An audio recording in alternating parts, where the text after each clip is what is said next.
Hi adventurers, I'm having a little bit of trouble here. My goal is always to try and put out one new video a month, but my requirements are so strict.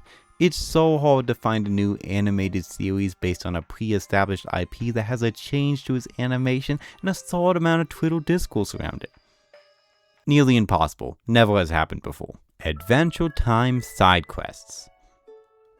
Okay, I'll give them this, it's a good name. Yeah, I'm just gonna be honest and upfront here. I wasn't really excited about this one.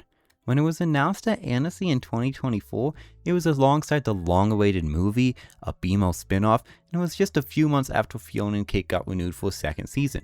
They clearly were trying to make Adventure Time into a bigger franchise, but doing a new take on season 1 felt strange. This series was the poster child for getting more mature as it went along, so to go back to the beginning felt a little unnecessary, especially with us already having 10 seasons of Finn and Jake adventures.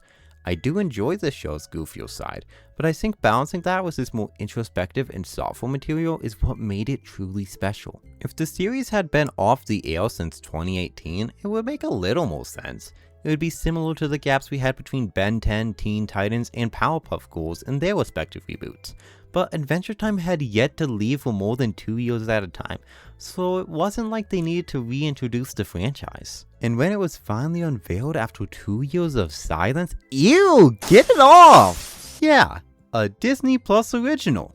Also airing on Hulu, where the original series has been for years, but I don't think I'll ever get used to seeing that logo on the Cartoon Network show, especially only 1 month after regular show aired on the main channel proper. So yeah, this show really had a lot stacked against it going in, especially after Fiona and Cake Season 2, which I still think is pretty neat, ended up being divisive. Was going back to basics really the best approach?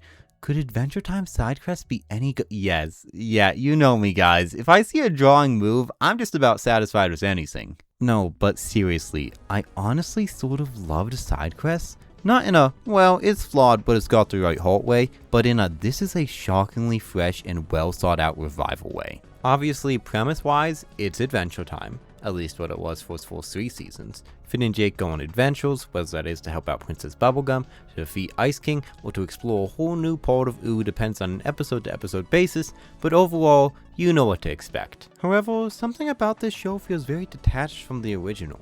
In a good way. We never spend too much time exploring the same lands we explored in the original series, and the ones we do revisit never were too prevalent in the first place. Instead, this show spends a lot of time introducing new parts of this world, and these don't always fit the formula the original show set up. Some have a fantasy feel, but also a mix of modern elements, while most of the time, clearly whatever the crew thought was funny. In this way, it feels a lot like Zelda or a D&D campaign, which helps bring the show back to its roots. It probably also helps that the season has a D&D episode where a bunch of random elements are thrown together, so the influence is easily spelled out for me to pull from. In terms of classic characters though, we have most of the original cast back. Well, besides Finn. For the first time since the original pilot, Jeremy Shada is not voicing the character. Instead, we have Sasha Knight, who might have the perfect last name for this guy. Ain't no hero hunter though. Considering Jeremy is nearly 30 now, it honestly makes sense to get a new voice for this. And while Sasha's take never sounds exactly like the original, the energy and tone feels just right for this character. He fits right in alongside everyone else. Even if cast-wise, it does feel like they purposely chose to focus on characters who haven't had much screen time lately. Marcy only appears twice, and PB appears sporadically, likely due to their prominent appearances in Fiona and Cake Season 2, and their recently announced spin-off series which I'm sure I'll be reviewing in 2028.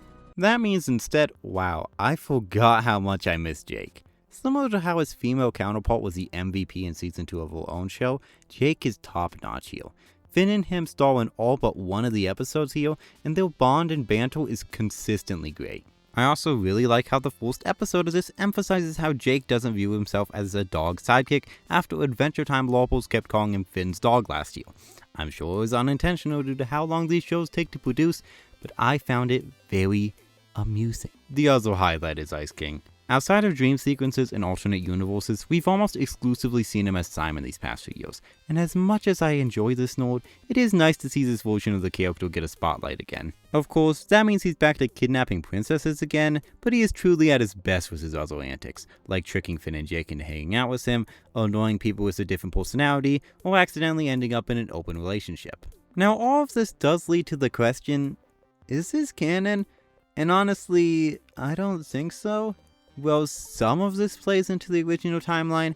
There were a few inconsistencies, like Marceline having history as Jake, the boys already knowing Banana Man, and Marceline being chill as Bubblegum. Basically cut Marceline out and the canonicity meter goes all the way up. I do think most of these contradictions are unintentional, but it does make it easier to view this as taking place in another universe. But put aside all of that, because this is meant to be a family, kids, adventure, comedy, action, animation series, so does it live up to all of those? Well, family, yeah, these two are Brussels. Kids, yeah, they go to a medieval Chuck E. Cheese in one of the episodes. Adventure, in the name. Comedy?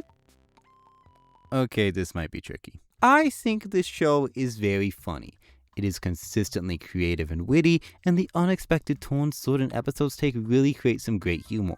I love the way half of these episodes end very suddenly, even greater when they continue the closing gag into the credits. Wow, the knitting on this cloak is pretty nice. Guess she could have taught us a thing or two. Too bad we killed her. The first 10 or so episodes are a bit too reliant on toilet humor, which I don't think was ever so prominent in the original show, but besides that, I think this mainly works because it is so consistently funny. But I am aware there are a lot of people who don't think the style of humor fits the series.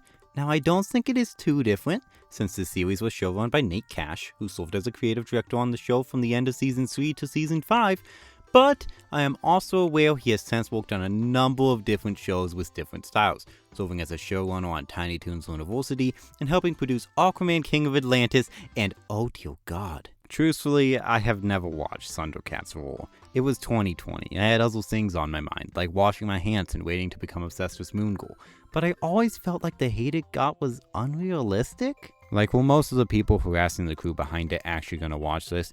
Even when these 80s cartoon reboots do try to appeal to the adults, nobody watches them.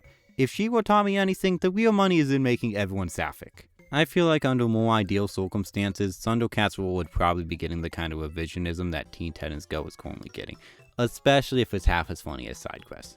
For now, it lives on through the outro of every Cartoon Network YouTube video that they'll never update, and through the amount of crew members who came over to work on this. So yeah, maybe the humor is a little different in places, but if it's genuinely really funny, does that honestly matter? Okay, where was I? Let's see. Oh yeah, action! The show sure does have it. And finally, animation. Man, filling my quota has never been this easy. To my surprise, we actually got an art style change here. When I initially saw the poster for this, I thought, oh, that is just a stylized thing. Maybe that's what the intro looks like. But nope. Gone all the outlines and more detailed flourishes. Instead, everyone here was more simple, squishy, and expressive. Part of me wonders if this was to get around the animation downgrades Phineas and Ferb and regular show saw, but since Fiona and Cake Season 2 only aired a few months back, I'm gonna guess this was a creative choice. I've seen this style compared to the guest animated Waddle Polk prank from the original, but unlike that, they still clearly are working with the original character proportions. Plus, the backgrounds are decently shaded and detailed, allowing the characters to pop off of them. I think it works, especially with Jake's shape-shifting and this show's more comedic tone. It is solid work coming from. I don't get it. How? Phineas didn't look like this. How does this look so good? What witchcraft is this? Simple animation. A studio that does good work. Yeah. Okay, anyways, Adventure Time side quest surprised me. Not only a solid recreation of what made the series so beloved in the first place, but one that itself feels new and exciting. It's consistently funny, it looks great, and as long as we continue to get more story-driven and adult takes on this franchise on different platforms, I'm glad to have this. The fun truly will never end. Anyways, if you don't mind, I have to start looking for a topic for the next video. I mean, there has to be another animated revival out there somewhere. Huh, look at this, I found a few. I prefer Handy Manny.